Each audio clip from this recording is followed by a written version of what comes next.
Madame, Monsieur, bonjour et merci de nous choisir pour un nouveau forum consacré dans la deuxième partie à l'actualité sociopolitique au Togo, Togo conjoncture politique. La première partie va balayer l'actualité sociopolitique de trois pays de la sous-région ouest-africaine. Nous parlerons de la Côte d'Ivoire, de la présidentielle de novembre peut-être avec des risques d'instabilité, du Mali, IBK ou l'échec de l'alternance, mais aussi la situation en Guinée combinée avec celle des deux autres pays pour déboucher sur une interrogation. Finalement, est-ce que la sous-région ouest-africaine traverse une zone de turbulence? Ce nouveau forum avec un acteur politique togolais, le professeur Aimé Tchabouré Gougué, qui nous fait l'honneur d'être au plateau aujourd'hui. Professeur, bonjour. Bonjour Gilles Boko. Vous êtes le président de l'Alliance des démocrates pour le développement intégral, ADI, ancien député, ancien, on va dire, candidat à l'élection présidentielle ou préférons candidat malheureux à la présidentielle de 2020. Nous reviendrons sur cette actualité au cours de la seconde partie de notre émission. Donc, comme je disais, on va évoquer le sort de la Côte d'Ivoire qui traverse une période, on va dire, difficile. Il y a bien sûr le décès du Premier ministre Gon Coulibaly, mais aussi dans la foulée, la démission du vice-président Daniel Kablan-Duncan, alors que le pays était en deuil.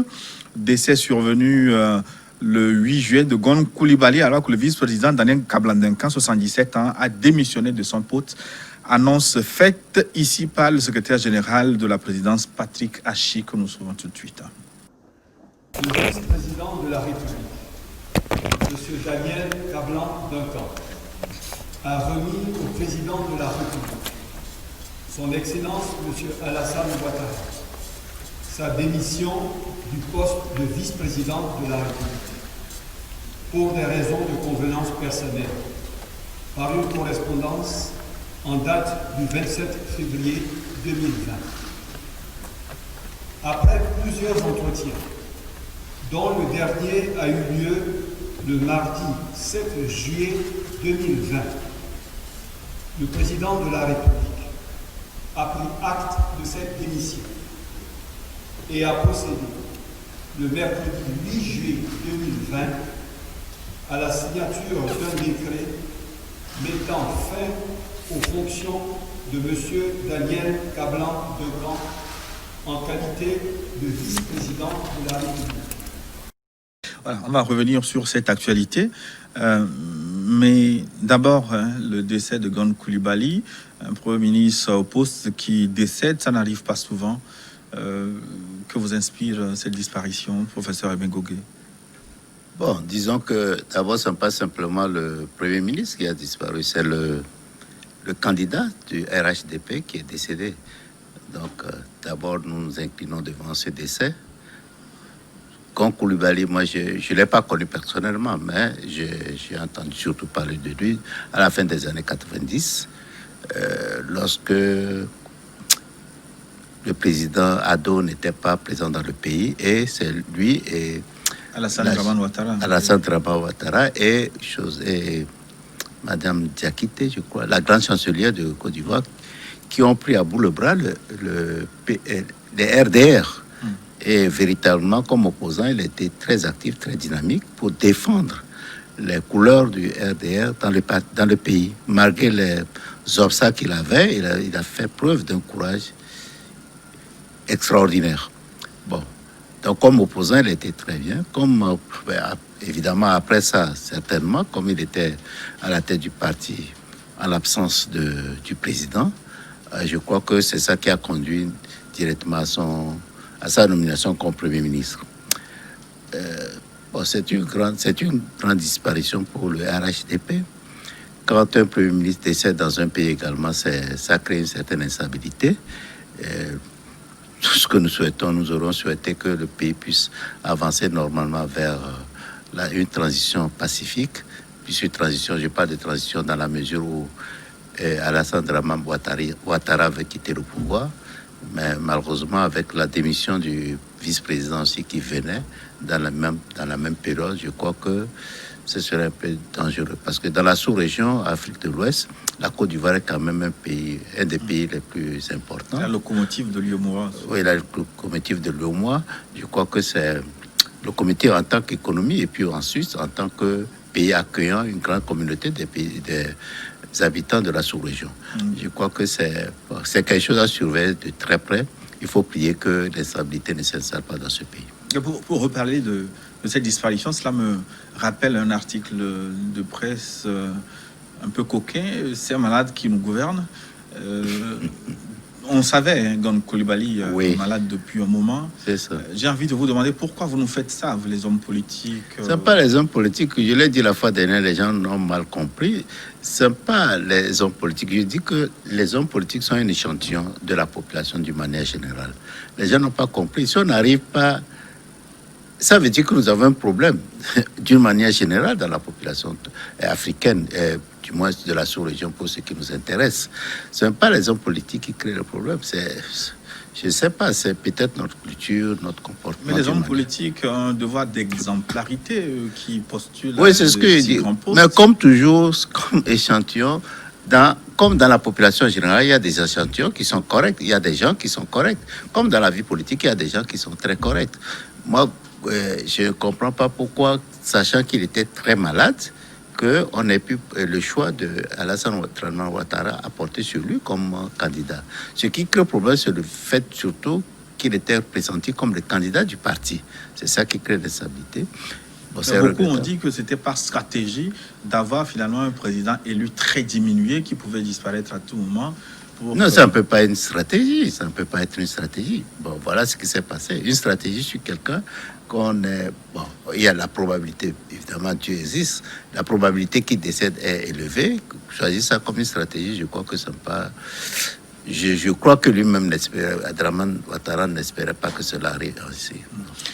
On évoquait tantôt aussi, alors que ce deuil frappait la Côte d'Ivoire, le vice-président Daniel Kablan-Duncan a rendu son tablier. Est-ce que le timing n'est pas... Non, ça traduit certainement un malaise au sein du parti parce que Kablan-Duncan, c'est quelqu'un que moi je connaissais parce qu'il a été ministre des Finances quand moi j'étais ministre du Plan. Donc, lors des conseils... Dans les années 90. Oui, en 91, 92, je crois. Quand il y avait... Nous étions tous membres du conseil des ministres de l'UEMOA. Je le connaissais très bien. C'est quelqu'un de très discret qui ne pose pas des actes éclats. Alors, quand c'est arrivé, il faut se poser des questions sur l'atmosphère au sein du parti. Il a parlé de convenance personnelle, mais on lit quand même une grosse déception. A-t-il été déçu de n'avoir pas été choisi? Je ne peux pas l'affirmer. Je ne suis pas là-bas, mais certainement convenance personnelle, je ne crois pas. Je ne crois pas que c'est l'environnement et probablement, il a été déçu par quelque chose. Il a été marqué par certains comportements au sein du parti. C'est probablement cela qui explique ceci. Est-ce que le président Alassane Ouattara est en train de rater sa sortie Certainement. Lui aussi, moi, je le connais très bien, Alassane Ouattara. On se connaît depuis les années... début des années 80, 81, je crois. On se connaît très bien. Puisqu'il est économiste, oui. On s'est connus au début quand il y a un document qui était sorti par la Banque mondiale, le rapport Berg, qui présageait des passes. Donc, quand ça a été sorti, la Banque mondiale avait convoqué des jeunes économistes, c'était jeune en ce moment, lui aussi, et pour en discuter, pour voir l'opportunité. D'accord. Bon, donc, depuis là, on s'est connus, on a gardé de bonnes relations jusqu'à la fin des années 90, début des années 2000. Et vraiment, j'ai l'impression que sur le plan politique, il n'a pas été une grande lumière pour la Côte d'Ivoire. C'est regrettable de le dire. C'était un grand homme que moi, on se respectait très bien, mais je regrette que ses choix politiques n'ont pas été nécessairement bien, parce qu'il laisse un pays qui peut avoir des difficultés. Espérons qu'il reste quelques mois pour les élections. Espérons que pendant ce temps, tout le monde pourront réagir pour laisser un pays assez stable après lui-même. Oui, son échec politique, comment vous le traduisez? C'est à travers les nombreux cas d'hommes politiques exilés comme Guillaume Soro ou bien les difficultés actuelles? Non, c'est les difficultés. Bon, d'abord, il y a eu l'exil de certaines personnes, la mise à l'écart d'autres, le fait que l'avenir semble bouché. On ne voit pas très bien le scénario qui va se passer. Il va vouloir peut-être... Vous savez, au niveau de la Cour de justice de l'UA, de l'Union africaine, il a eu des problèmes. Des problèmes qui ont forcé à forcer la Côte d'Ivoire à quitter la Cour. Et ensuite, la Cour africaine des droits de l'homme. C'est la Cour africaine des droits de l'homme, certainement. Et puis ensuite, la Cour vient de poser un acte lui demandant de revoir sa copie en ce qui concerne la composition de la CENI, de la commission électorale. On ne sait pas ce qui va se... Donc ça veut dire que sur le plan politique, il n'y a pas nécessairement une certaine stabilité. Peut-être qu'il ne va pas respecter les décisions de la Cour, mais quand même, c'est un signe qui n'est pas bon. Qui n'est pas bon. Mais c'est dû aussi au fait que on ne sait pas si oui ou non il a respecté l'accord qu'il avait eu avec le PDCI. Donc ça aussi, lorsqu'on ne respecte pas ces accords, on est supposé ne pas avoir respecté les accords. Il est possible que cela entraîne des mécontentements dans le pays. Mais le RH, depuis le parti d'Alassane Ouattara, regroupe quand même des milliers de cadres. Mais visiblement, on est devant une situation où on ne voit pas émerger un présidentiable. En tout cas, ça ne saute pas à l'œil. C'est dû à quoi? C'est Alassane Dramane Ouattara qui a mal préparé sa succession. C'est lui qui a avalé tous les présidentiables. Vous êtes homme politique, président d'un parti politique. Non, comment on en arrive là?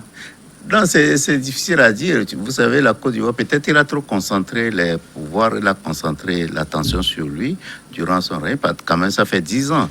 Et je crois que souvent, dans les partis politiques, il faut faire très attention à ça. Lorsque on est là, chef de parti, il est possible que les gens pas vous admirent nécessairement, c'est-à-dire vous essaient de vous encenser. Et ça peut créer un problème, une lutte interne. Il y a beaucoup de cas en Côte d'Ivoire, beaucoup de cas dans son parti.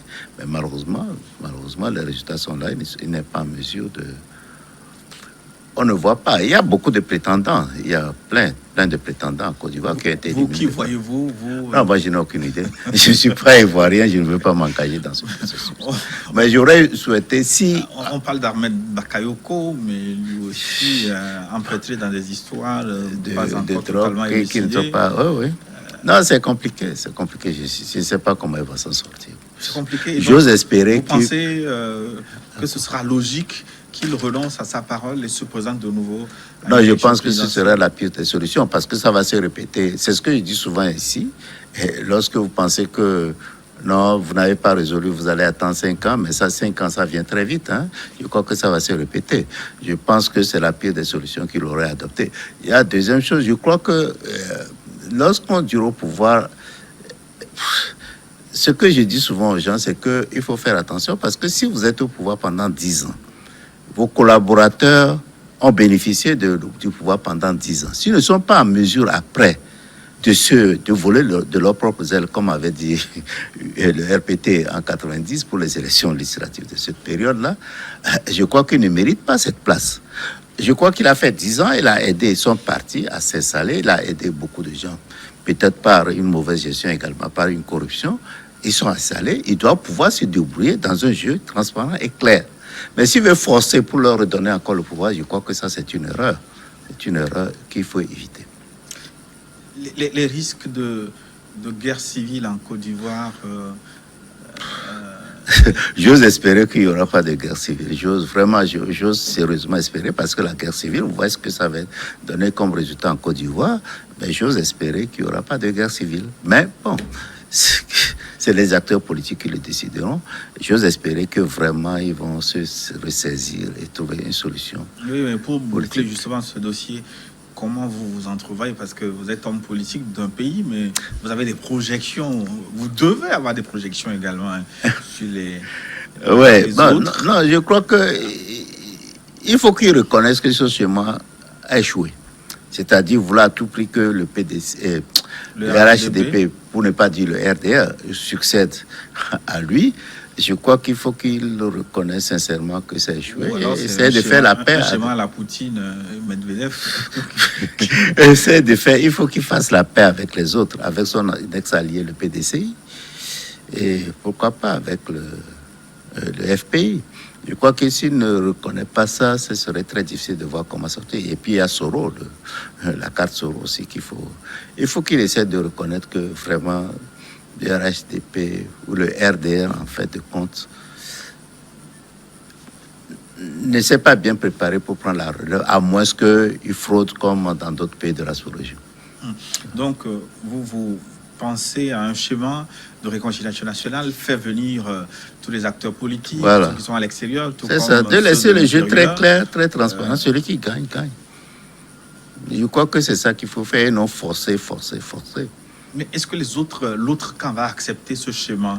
Est-ce que- Mais ils n'ont pas, s'il dit que, mais s'ils n'ont pas le choix, s'il veut imposer son candidat et frauder pour gagner, les risques de guerre civile subsistent, deviennent grands, et le risque devient grand, Candidat qui n'a pas encore trouvé. qu'il n'a pas encore Il faut trouvé. soulever. Mais ensuite, ça, c'est le premier cas. Ben, la seule chose, c'est de laisser le jeu libre en faisant en invitant les autres autour d'une table, en espérant qu'ils vont avoir le courage d'oublier ce qui s'est passé durant ces dernières années.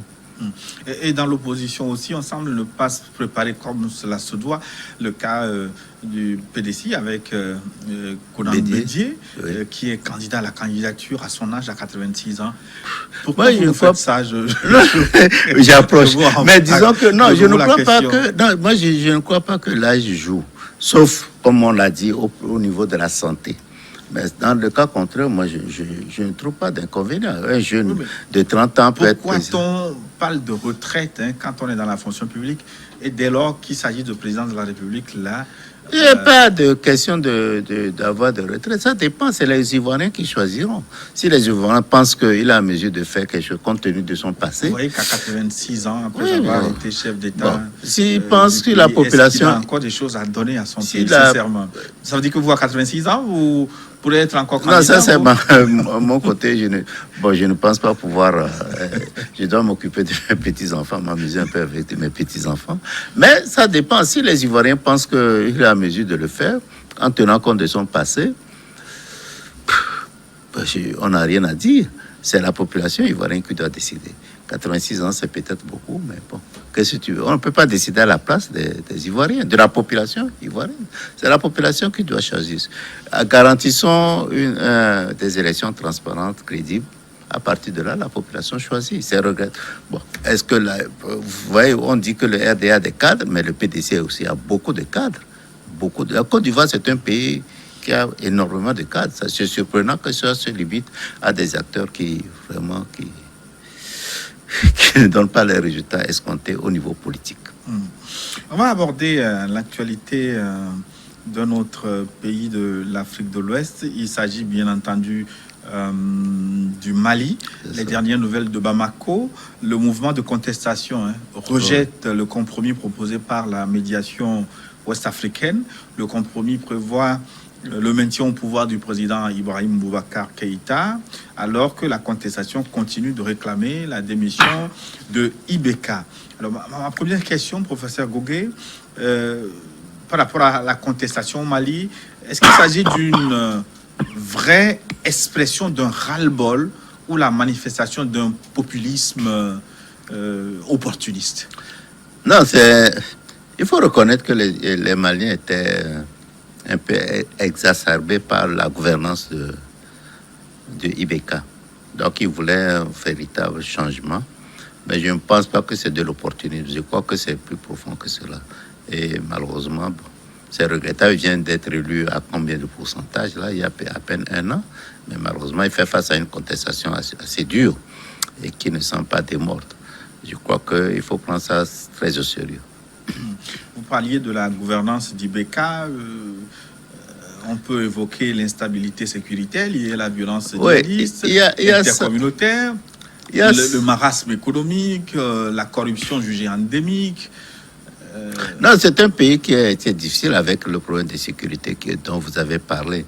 Mais en même temps, quand il y a ce type de problème, il faut éviter d'ajouter d'autres problèmes. Vous parlez vous-même de corruption qui est à un niveau très élevé dans le pays. Et il faut y trouver une solution. Avec des élections qui étaient très bâclées, également, il faut trouver des solutions à cela. Donc, je crois il y a un mélange détonnant de facteurs qui explique certainement ce ras-le-bol de la population. Et il faut que le Mali arrive à s'en sortir. Mais si nous prenons les problèmes, l'instabilité politique, le terrorisme, est-ce que Ibeka en est pour quelque chose? Il a été élu en espérant qu'il va apporter une solution à cela. Il a fait des promesses d'ailleurs. Il a fait des promesses, mais malheureusement, il n'a pas délivré. Et ça, on peut pas, peut-être qu'on parle lui qui l'a créé, mais nécessairement, il aurait pu aider à apporter des solutions. Mais il n'a pas fait. Et je crois que ça, il faut en tenir compte. Et c'est un problème sérieux, le problème de terrorisme dans la sous-région, surtout les pays frontaliers, les pays qui ont le Sahel, là, notamment le Mali, le Niger, le Burkina Faso. Et c'est un problème qui est réel, qui nécessite une unité, une entente, une cohésion sociale dans le pays. Lorsque vous avez ce type de problème et que vous n'en tenez pas compte pour construire, pour consolider l'esprit nationaliste dans le pays, il va de sorte que vous courez des risques énormes qui va renforcer l'instabilité. Et on a parlé de corruption aussi. Finalement, la corruption, c'est une maladie transversale dans beaucoup de pays en Afrique. C'est un phénomène particulier au Mali. Non, ce n'est pas particulier au Mali, mais le problème, c'est que ça s'est cristallisé beaucoup sur sa famille, notamment sur son fils. Et bon, j'ai appris qu'il a démissionné de la commission de défense et sécurité. Bon, ça ne suffit pas. Vous savez, ici, notre président de la commission de défense et sécurité à l'Assemblée nationale, c'est Agwebe Kodjo. Mais vous pouvez être président de la commission parlementaire de défense, mais vous ne voyez absolument rien. Donc, ce n'est pas la commission qui prend nécessairement des décisions. C'est ailleurs que les décisions sont prises. Donc, je crois que la corruption est élevée en Afrique, est élevée au Mali, mais c'est le fait que ce soit cristallisé sur sa famille, c'est ça qui crée des problèmes. Et ici, en plus de ça, on ajoute le fait qu'il ne délivre pas sur certains points de ses engagements politiques, il va de sorte que c'est intenable. Mais autour des crispations, on semble lier aussi l'intention d'Ibeka de préparer son fils à sa succession. J'ose espérer qu'il n'a pas rêvé à ça. Bon, quand on le oui, non, je sais, mais je dis, j'ose espérer qu'il n'a pas rêvé à cela. C'est pas bon. Lui-même, il est décrié. Il va amener son fils qui est déjà décrié déjà sous son premier mandat. Je crois que c'est de la pure provocation. Qu'est-ce qui arrive? Pourquoi c'est si fréquent désormais? Abdoulaye Wade l'a tenté au Sénégal. Au Gabon, c'est arrivé. Il ne pourrait pas citer le Togo. Même au Gabon, on a peur encore qu'il rebelote. Hein. Qu'après le père, le fils, il y ait le Saint-Esprit. Oh, oui. Le Mali, est-ce que vous aussi, vous êtes en mesure d'opérer cette mutation Cette mutation, c'est-à-dire si j'accède au pouvoir, d'amener mon fils au pouvoir. Ou au sein de votre parti, c'est arrivé au Togo aussi. Au sein de mon parti. Ou prendre quelqu'un de mon parti. Le fils prend la place du père. Non, j'ai été très surpris d'ailleurs que certains m'ont demandé ça, qu'il semble que je vais mettre mon fils à la tête du parti. Ce à quoi j'ai jamais pensé du tout. Un de vos fils très actif en politique aussi, il faut dire. Il est très actif et puis il est très bon. Pour toute modestie, il n'a pas. Bon, mais ça ne veut pas dire qu'il va. Mais il n'a jamais eu prétention de. S'il est actif et bon, ça veut dire qu'il peut. Il a le profil du job. Non, ce n'est pas une bonne chose. C'est pas une bonne chose. Il peut le faire peut-être plusieurs années après moi. Après vous. Oui, bien sûr, il peut le faire. Ce n'est pas parce qu'il est mon fils qu'il ne peut pas, mais ce n'est pas décent. Et puis, ils ne sont pas recommandés qu'ils viennent après, surtout après ce qu'on a connu au Togo, ce n'est pas une bonne chose. Mais quand ce n'est pas légalement interdit, alors mais c'est moralement interdit. Faut-il légiférer en la matière? Oh non, c'est trop compliqué. Je ne pense pas que ce soit nécessaire de légiférer en partie. Il est possible que dans certains cas, ça puisse s'imposer. Vous savez, au Canada, par exemple, c'est le fils de l'ancien Premier ministre qui est actuellement Premier ministre. Depuis, il a déjà fait un mandat, il est en train de faire son deuxième mandat. Je crois que lorsque la personne s'impose par lui-même, je crois que ça peut. Donc, il peut y avoir des cas où ça vient ainsi. Donc, ce n'est pas la peine de. Bon, même aux États-Unis, Bush a succédé, pas directement. Après Clinton, après Clinton, oui. Après Clinton et après Obama, son fils est venu. Donc, non, pas avant. Après Clinton, son fils est venu. Donc, je crois que ça peut arriver. Mais quand c'est direct, Bon, je ne pense pas que ce soit bon de légiférer, mais c'est des règles non écrites qu'il faut essayer de respecter. Finalement, Ibeka est un peu le symbole de l'échec de l'alternance dans les pays africains. Il n'est pas le seul. Il n'est pas le seul. Disons que... Vous avez donné des exemples. Non, je ne sais pas. Bon, comme vous le savez. Bon, il n'est pas le seul. Vous savez, bon, je ne sais pas pourquoi chez lui ça a été ainsi, parce qu'il représente un cas particulier. C'est lorsqu'il y a une dictature, il y a alternance après une dictature, c'est un peu plus compliqué, parce que les gens ont pris de mauvaises habitudes et généralement on attend beaucoup de cette alternance. Mais dans son cas, bon, on peut dire qu'il y a l'alternance. L'alternance avait déjà eu lieu entre Konaré et ATT, et lui venait après. Donc, il devait avoir des changements de comportement. Il devait s'en inspirer pour continuer. Mais malheureusement, bon, est-ce que c'est le problème sécuritaire qui est en tête de ce qui explique cela? Mais peut-être que... Mais il semble que quand il était ministre, je crois qu'il a été ministre de l'Éducation, il a essayé de mettre de l'ordre. Dans les années 90, je l'avais connu, c'est à cette période que je l'ai connu.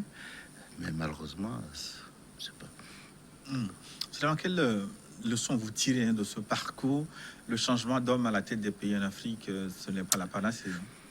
Bon, je crois que dans certains cas, ça a été relativement bon. Il faut continuer le processus. Le Ghana, ce qui est bien installé dans certains pays d'Afrique. Les pays anglophones, généralement, je crois que ça semble aller. Mais pourquoi dans les pays francophones Peut-être c'est notre culture, et ce qui est fortement regrettable. Il y a probablement aussi la France-Afrique, où notre ancienne mère, entre guillemets, mère patrie, ne veut pas laisser les commandes du pays. Je crois que ça peut expliquer cela. Il y a quelques contre-exemples. Le Sénégal, Macky Sall n'est pas aussi décrié que ça, même s'il a envoyé en prison. Je crois qu'il est décrié.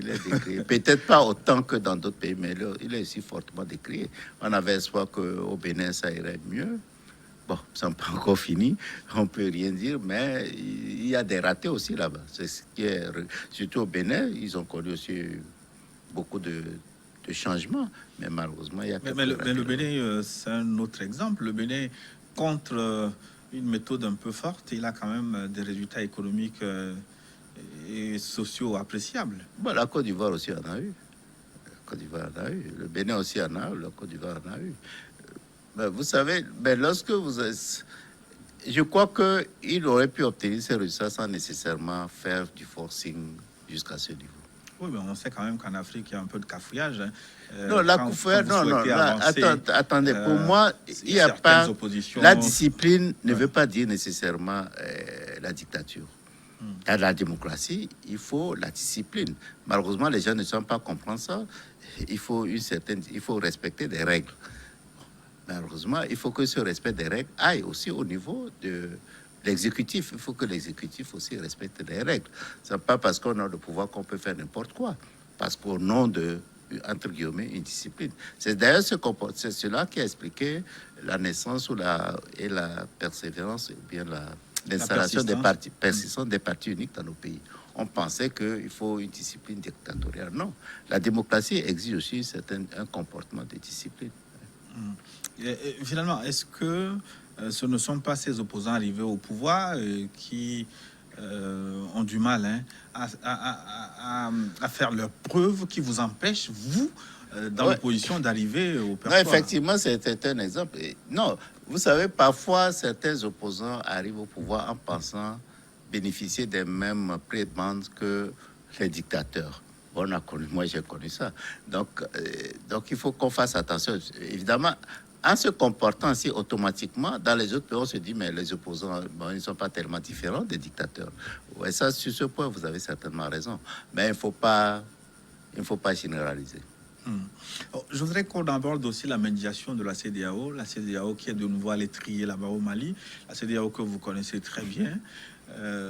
Peut-être échaudé, peut-être, on va en parler. Le temps qu'on parle d'un personnage religieux ou politico-religieux autour duquel se développe la contestation là-bas au Mali, c'est Mahmoud Dandiko. Qui est-il? Aïcha Atidjoba a préparé un petit sujet. Aux heures troubles à Bamako, suscitées par les manifestations de contestation, les fidèles ont transformé sa mosquée et ses alentours en camp retranché, inquiets qu'il ne soit arrêté. L'imam Mohamed Diko se présente comme l'une des principales figures de la contestation qui secoue le pouvoir malien. Déjà un des hommes les plus influents, la notoriété du leader musulman radical et patriote a été renforcée par la crise. La semaine dernière, il avait lancé un appel au calme. Après avoir été reçu séparément par la délégation de la CEDEAO cette semaine, l'imam Mohamed Diko, personnage incontournable du mouvement du 5 juin, s'est dit optimiste pour la suite. Mahmoud Dandiko. Mahmoud Diko. Il me rappelle un autre personnage dans votre pays, Tipi Achadam, qui a construit, pas de la même manière, mais sa notoriété autour d'un courant religieux. Oui et non, Achada n'a pas conçu ça autour d'un courant religieux. Disons qu'il s'est trouvé qu'il y a des gens de sa religion qui l'ont suivi. Donc ça, puis Achada n'était pas un leader religieux. Malheureusement, les gens ont voulu nous mettre dedans pensant que c'est l'intégrisme religieux qui intervenait. Mais au Mali, est-ce que ce n'est pas à la fois une force et une faiblesse pour Diko? Non, parce qu'il a réussi à rassembler tous les Maliens autour de lui. Il fait une unanimité autour de la population et non de la classe politique de l'opposition. Je crois que c'est ça qui a manqué un peu chez nous. Il a réussi à rassembler les gens. Nous avons, que ce soit un leader religieux ou bien un leader d'opinion quelconque, il faut quelqu'un qui arrive à une autorité morale qui rassemble tout le monde. Malheureusement, nous ne l'avons pas eu et c'est regrettable. C'est bon qu'un pays ait dans son histoire, à tout moment, un leader auquel la population se réfère. Malheureusement, nous n'avons pas ça au Togo et nous l'avons loupé, malheureusement. Vous savez, un leader religieux, vous aussi, oui, mais que qui vous n'a n'avez pas adoré, réussi Monseigneur Philippe Fanoko. Oui, peut-être. Non, malheureusement, non, il n'a pas joué le rôle de rassembleur comme Diko le fait au Mali. Mais pour rassembler, il faut que les membres acceptent. Oui, bien sûr. Au début, les membres étaient disposés à aller. Au début, vous vous rappelez, tout le monde allait le voir. Il appelait tout le monde y allait. Mais peut-être c'est à cause de certaines positions qu'il a prises qui a fait que c'est difficile pour lui maintenant de rassembler. D'abord, on va revenir sur cette parenthèse au cours de la seconde partie quand on évoquera la conjoncture sociopolitique au Togo. Donc, pour revenir à Mahmoud Diko, qui est un peu le symbole de la contestation là-bas au Mali. Ils ont rencontré la médiation de la CEDEAO, médiation conduite par l'ancien président nigérian Goodluck Jonathan. Ils ont rejeté le compromis de la CEDEAO. Bon, vous savez, c'est assez compliqué. Comme vous l'avez dit, nous avons une expérience très malheureuse de la CEDEAO dans leur médiation au Togo. Ils ont appris un peu, ils ont fait quelques efforts, mais malheureusement, peut-être ça n'a pas atteint ce que espérait la population malienne. Et c'est vrai. Bon, ils sont dans une situation assez complexe, c'est-à-dire comment une institution va dire que la rue renvoie un président de la République.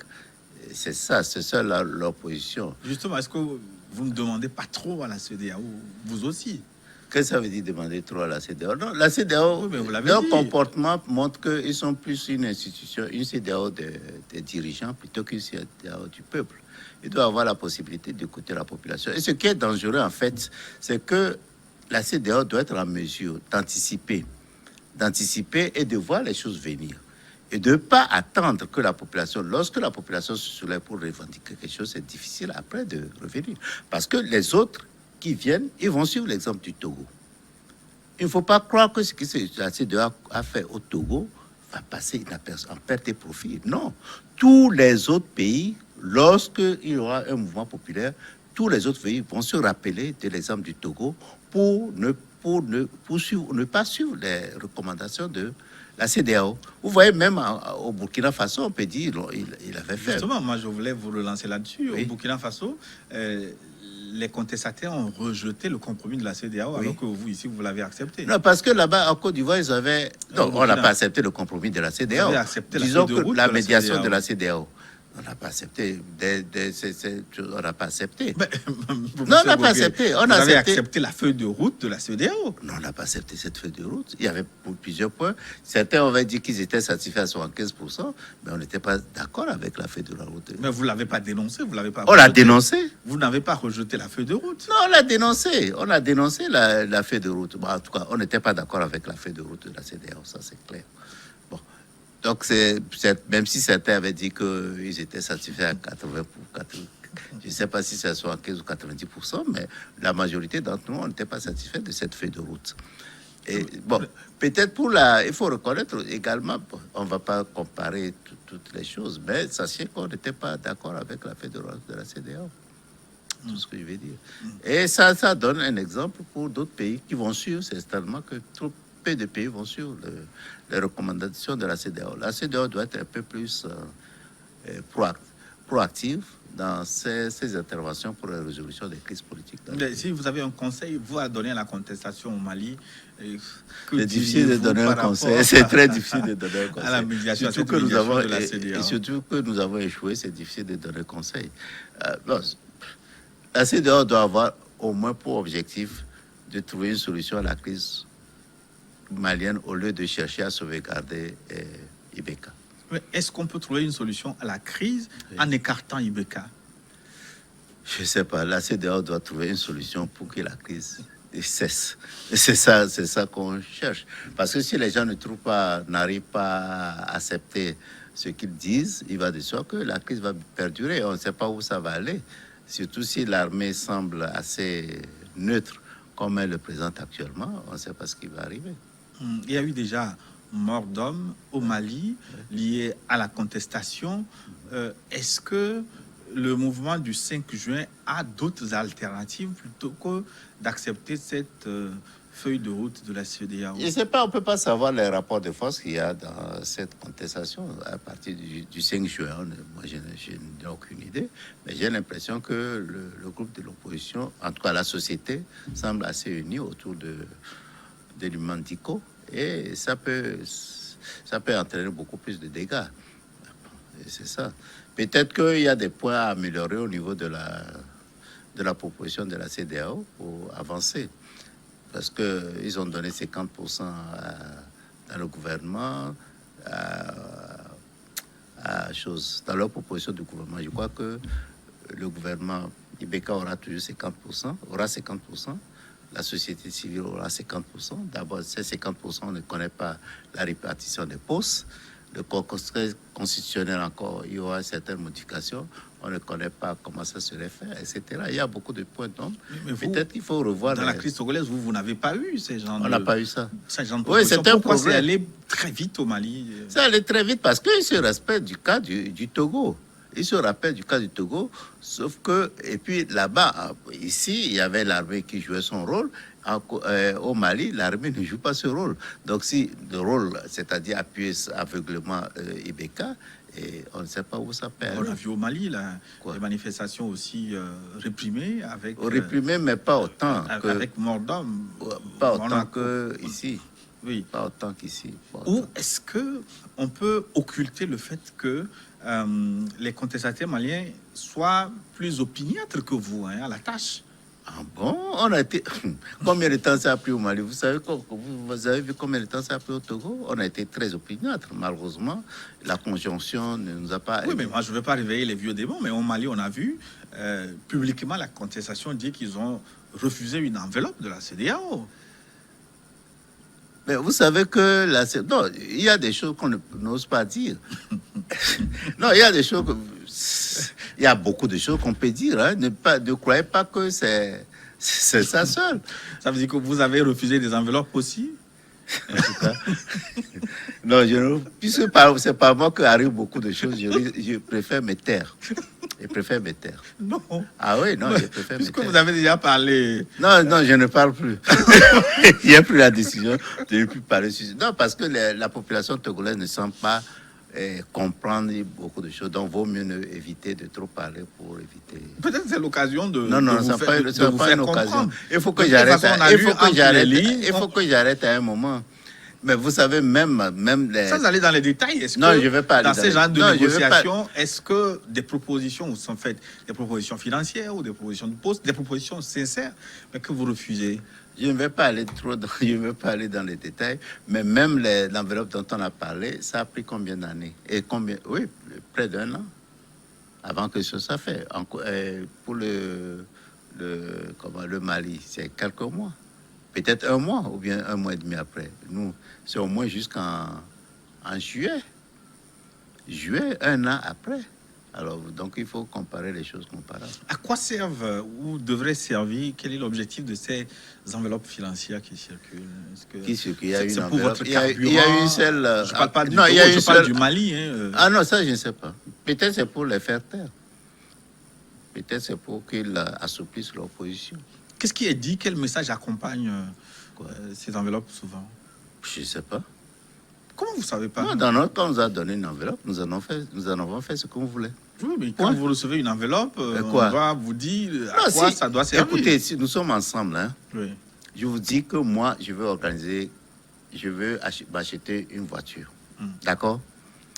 Vous me dites que non, vous me donnez de l'argent pour, je sais pas, Pour construire un garage? construire un garage.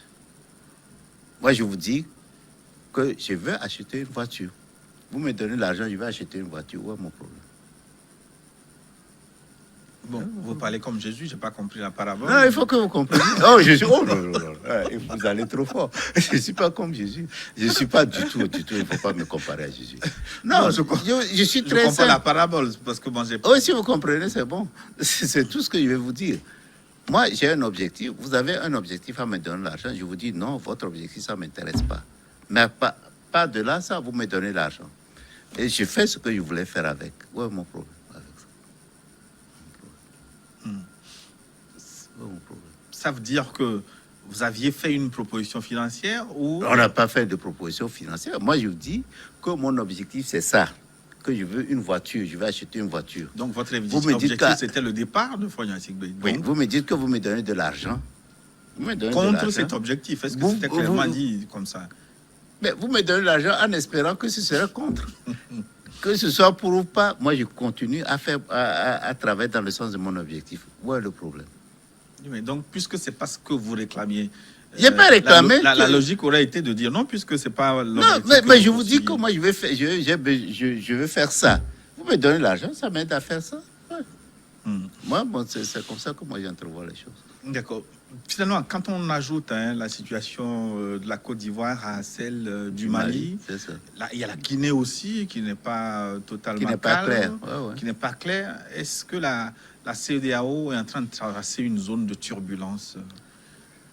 Certainement, c'est regrettable que la CEDEAO, qui devait se préoccuper plus des affaires économiques, s'occupe maintenant des affaires politiques. Je comprends, hein, ça a commencé avec la crise au Libéria et en Sierra Leone, parce que s'il n'y a pas de stabilité politique, il est difficile de construire quelque chose sur le plan économique.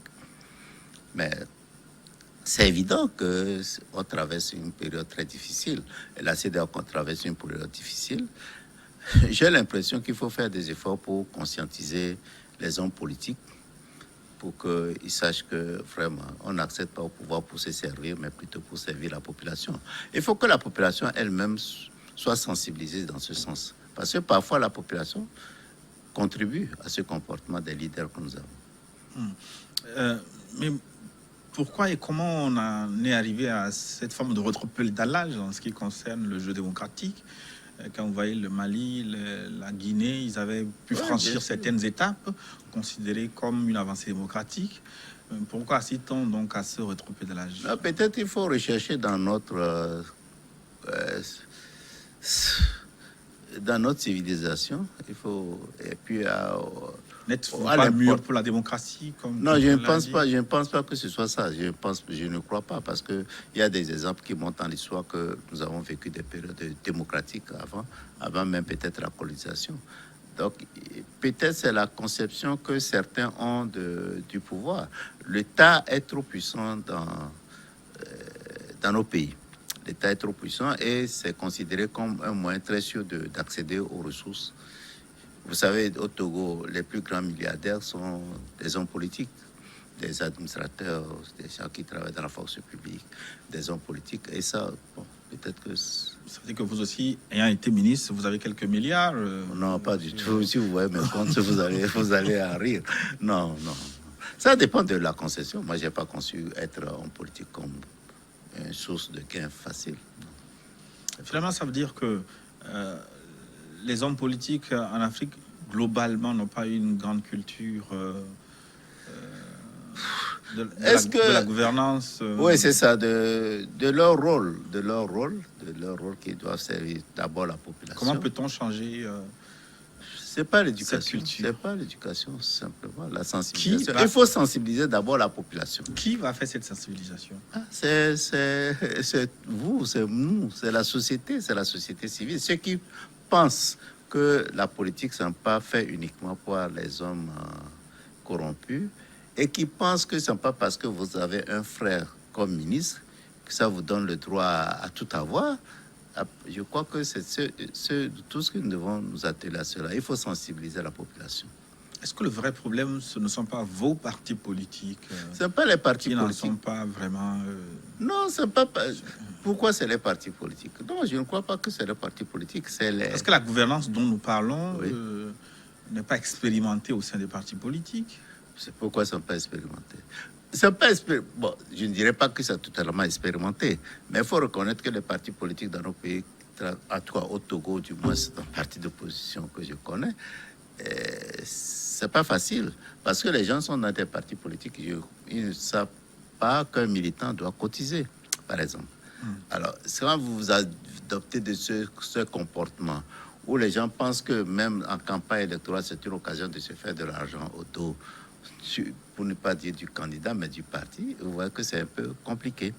Donc, c'est toute cette sensibilisation qu'il faut faire aux gens pour qu'on espère que demain, on aura des comptes à demander aux responsables politiques, aux leaders du parti et aux responsables politiques. Merci, professeur Aimé Tchabouré-Gogué. Nous allons marquer une pause. À la reprise, nous parlerons du Togo, de la conjoncture sociopolitique, plusieurs sujets, notamment la gestion de la maladie à coronavirus. Nous évoquerons aussi le mandat d'arrêt lancé contre le candidat Agbeome Kodjo, mais aussi l'avenir politique de l'opposition, de votre avenir politique aussi. On marque une pause pour une nouvelle édition du journal. On se retrouve dans une dizaine de minutes pour la suite de New World Forum.